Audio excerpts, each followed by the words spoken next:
Another nice period piece of English Ironstone tableware from the Four Seasons series of china that they manufactured. This is quite an early one actually, and I particularly love the borders on here. This is summer on the home farm. It's got a little banner indicating that here with the Haywain village in the background with a cottage scene and sort of English rose and acorn borders. It's just delightful. It is a sort of hedgerow border.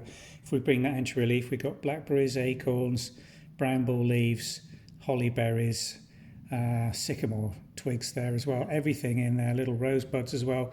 Bit of old Tudor English rose thrown in as well. It's really nicely done, this on in the EIT.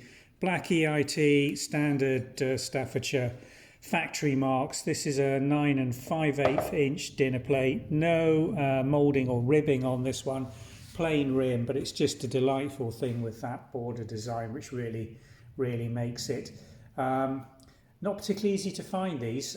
Would have been made in a variety of colourways, I suspect. Probably red and white, blue and white, and green and white in the pallet transfer.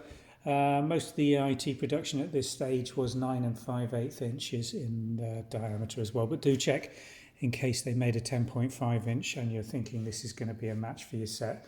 Just double check the maximum diameter on your plates if you're buying this to add to an existing set. It's available for sale from the Vintage and Antiques website. We'll pop a link in the YouTube video section below. Should take you directly onto the website for pricing, sizing and other information you may require. Thanks for watching.